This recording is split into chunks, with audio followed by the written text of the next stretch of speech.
Every great TV show has those characters. The ones who end up on the wrong side of fandom history. But on Gilmore Girls, most hated doesn't always mean badly written or poorly acted. Sometimes it just meant a character arrived at the wrong moment or challenged a relationship the audience was deeply invested in. In a world as close-knit and emotionally charged as Stars Hollow, timing could make or break a character's legacy. Some were doomed by narrative circumstance more than by anything they actually did. So today on the Hangout, we're looking at 5 characters who've carried that most hated label and unpacking why the fandom turned on them and whether they actually deserve it. Spoiler warning for the entire series. And if you love nostalgic deep dives into early 2000s TV, don't forget to subscribe to the Hangout for more Gilmore Girls, Dawson's Creek, and Everwood goodness. Number 5, Taylor Dosey. Let's start with the man who made small-town chaos into an art form. Yes, Taylor can be maddening, pedantic, nosy, and overly proud of his town ordinances. But without him, Stars Hollow wouldn't work. He's the embodiment of the town's obsessive, over-organized charm.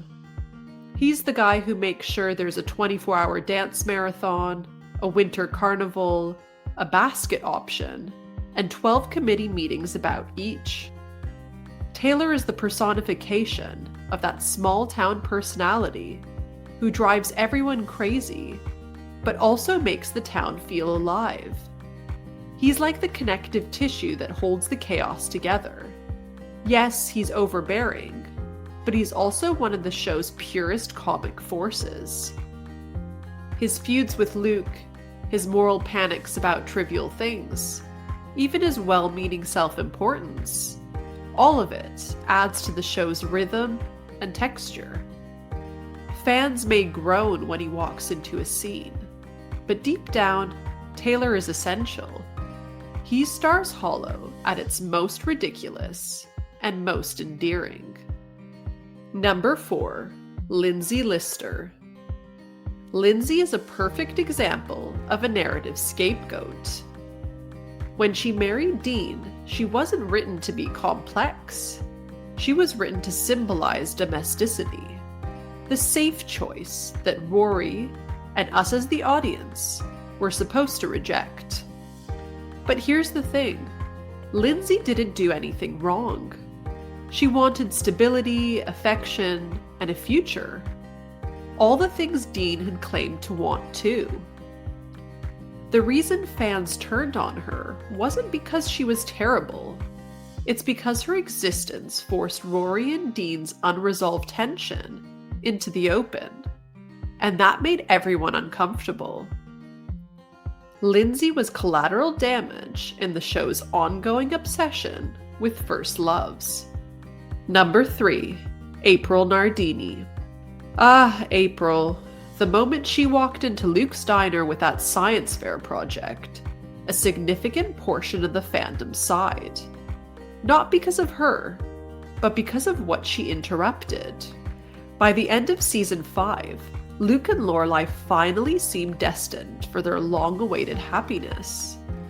Then April arrived in season 6, and with her, a secret, a new responsibility, and a shift in tone. April's storyline wasn't a failure of character, it was a failure of timing. She symbolized change, the kind of real-world complication that doesn't fit neatly into romantic arcs. Fans saw her as an obstacle, when she was, in truth, a catalyst for Luke's growth. But she also revealed something uncomfortable about Luke himself. In trying to protect Lorelai, Luke made the same mistake so many Gilmore Girls characters make. He withheld the truth until it curdled into distance. His decision to keep April's existence secret mirrored the show's ongoing theme of emotional self-protection. The fear that honesty will ruin a good thing. For viewers invested in Luke and Lorelai's hard-earned intimacy, that secrecy felt like a betrayal, not just of her, but of the progress they'd made together. In that sense, April didn't only fracture the engagement plot, she exposed the limits of Luke's emotional vocabulary. The tragedy is that she herself, bright, curious, and genuinely sweet, became a stand-in for her father's inability to communicate. Within the emotional geography of Gilmore Girls, April was doomed not by who she was, but by where she entered the story. And that's one of television's oldest tragedies. Number 2, Christopher Hayden. Christopher is maybe the show's most divisive character. For some fans, he's Lorelai's true first love.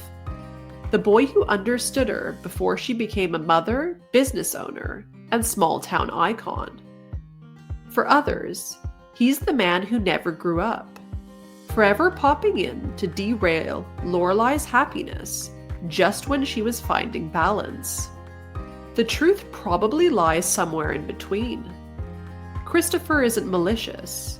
He's charming, funny, and genuinely cares about Lorelai and Rory. But every time he returns, he pulls Lorelai backward into a version of herself that doesn't fit anymore.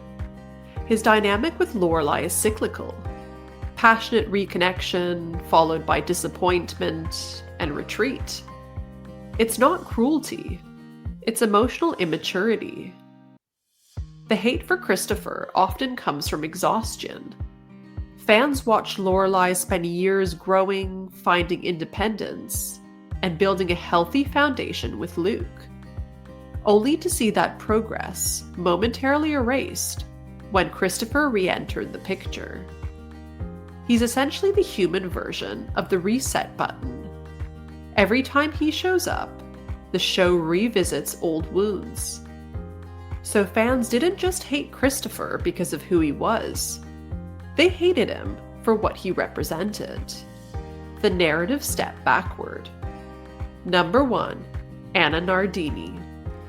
Anna Nardini remains one of Gilmore Girls' most hated figures, not because of how she entered the story, but because of what she chose to keep hidden. For roughly 12 years, Anna didn't tell Luke that he had a daughter.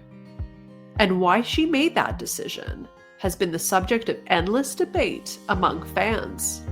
Some believe Anna genuinely thought she was doing the right thing, that she assumed Luke, with his gruff exterior and his no-kids reputation, wouldn't want to be a father. Others see something more complicated at play. A combination of possessiveness over April and control over her environment. When Anna later sought to move April across the country without Luke's input, it reignited that debate.